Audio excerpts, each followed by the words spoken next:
All right, let's get this show started. First up on today's news agenda, Tony Ferguson DUI charge dismissed after plea deal with prosecutors. Ferguson has settled a court case stemming from a May arrest on DUI charges after reaching a plea deal with prosecutors. According to online court records, the DUI charge was dismissed with Ferguson pleading nolo contendere to a lesser charge of wet reckless driving upon a highway. As a condition of his plea deal, Ferguson will serve 1 year of probation. Nolo contendere means a defendant in a criminal case accepts a conviction but does not admit guilt. Back in May, Ferguson was taken into custody after he allegedly crashed into 2 cars parked outside a nightclub in Hollywood. He allegedly flipped his truck during the accident and was arrested after refusing a field sobriety test. He was released on bail and later pled not guilty to the charges. Irish Guarda is reportedly investigating Conor McGregor for hate speech.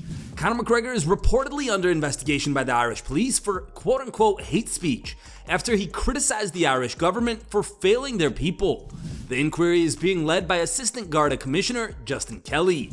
The investigation was launched after McGregor blasted the Irish government for their loose border policy after a migrant stabbed multiple people. McGregor has made it clear that he does not seek violence and his problem is with Irish leadership.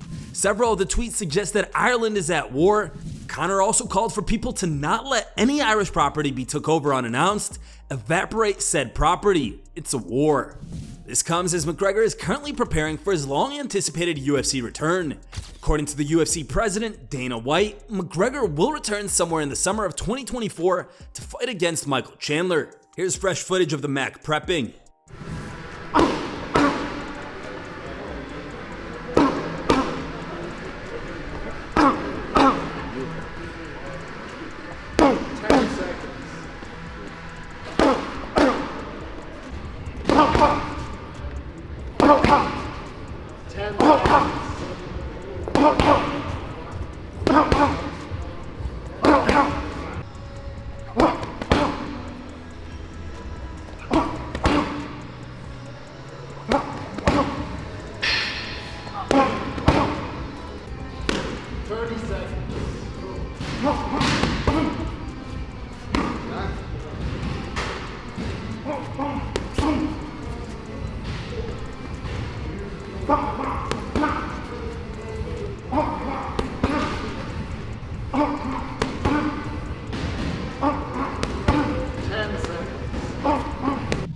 Ilia Topuria drops another fan with a vicious body shot. In a video posted to social media, the UFC featherweight contender met with his supporters during an event in Spain. Most people simply wanted an autograph or a selfie, but one man had a special request as he wanted to take a body shot from the unbeaten UFC fighter known for his highlight reel knockouts. Here's the clip.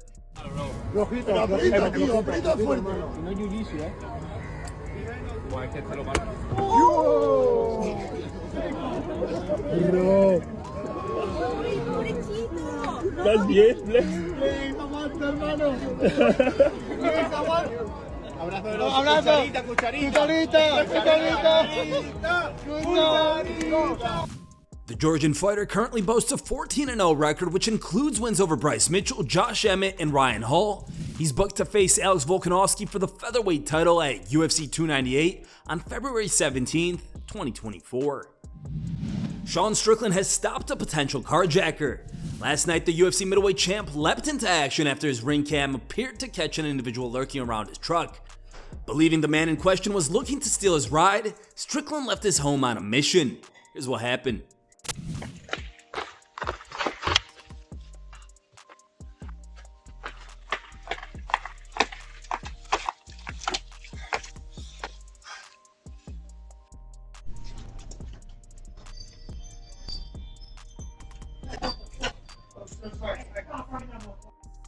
He captioned the clip saying, "Checked my ring last night and thought he was stealing my car trying to break in. What would you have done?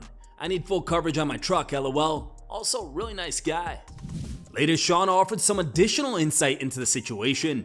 So he was being chased by security. The story was that he hit his sister, took off shredded his tire, and his vehicle got disabled and went on foot. He said none of that happened. Laughing my ass off, security waited for the cops for 2 hours then let him go. I want to post the rest, but I want to blur his face. LOL. Strickland's post elicited hilarious reactions from fans. This is the only time Sean used jiu-jitsu. Got the white tee and blue jeans on every day like a cartoon character. Imagine wandering into a random person's driveway and the UFC champ walks up on you, laughing my ass off. No way you just walked out with your bare hands. Sean, madman. Sean was so excited to kill someone. Turned out it was Ian Garry escaping his wife. Bro chose the worst house to pick on the block. Ian Garry sent his goons. Ian Garry was trying to establish a direct line of communication with the champ, given the fact that all his social media and communication is being monitored by the succubus. Running directly into Sean's driveway was the only viable solution. While on the topic of Garry and Sean, Ian Garry and his wife respond to Strickland's claims. After coming under fire online, Ian Garry's wife, Leilani Lee, has reacted to criticism of her past, including writing a book about how to be a wag. It comes after Sean Strickland posted a video on social media expressing his concern about her motives in the relationship.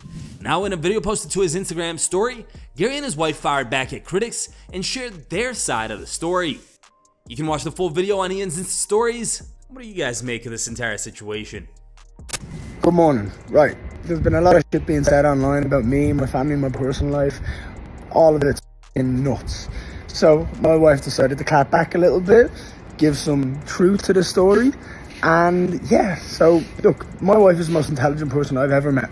That's why I married her, that's why I fell in love with her. She's awesome.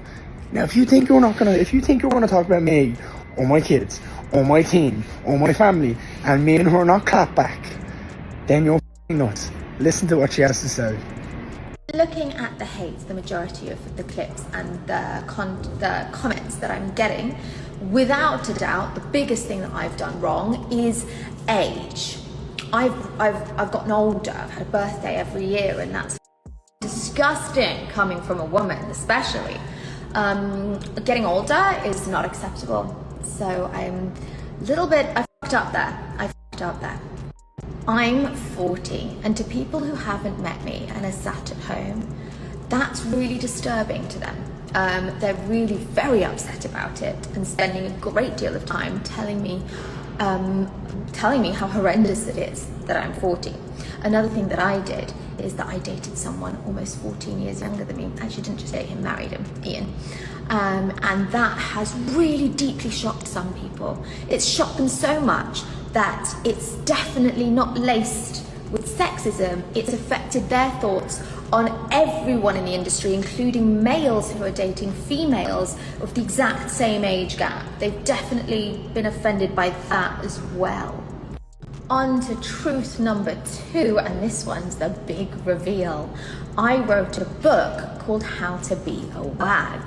Now that statement itself is a little bit of a stretch. I can hardly call myself an author of an 11-page Audible-only satire story that was written in 2010. Now 2010, that context is key because that was during the FIFA World Cup, where I was working at OK Magazine, working with various different gossip mags, and we were creating this hilarious satire look at wives and girlfriends in football. That's what WAG stands for, wives and girlfriends. It's got nothing to do with age. And I wasn't even then, I wasn't 40 then, was I? So come on, a little bit of maths.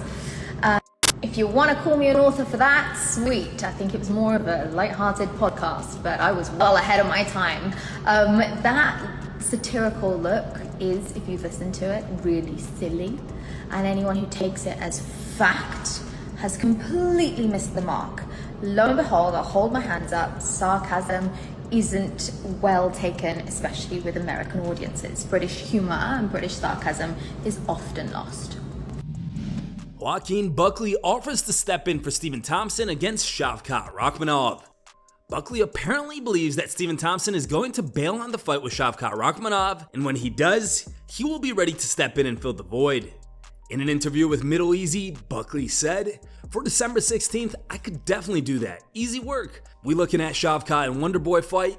I mean, no disrespect to Wonderboy. He's always been a tough guy and always willing to take a fight, but for some reason, it's telling me he ain't going to show up to that. Something tells me that Wonderboy ain't going to show up to that one, so let's get ready."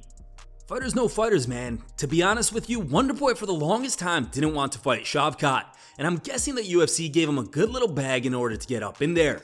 Regardless, this sport is all mental, so for some reason I'm throwing up a little lob. I don't think Wonderboy is going to be able to make it into that cage for whatever odd reason, so let's get ready. Here's today's top 3 memes. Third place was found over Reddit and was posted by a user named OOCMMA. Second place meme was found over Reddit and was posted by a user named Raw Power. And the top picked meme was posted by a user named Zebra IC.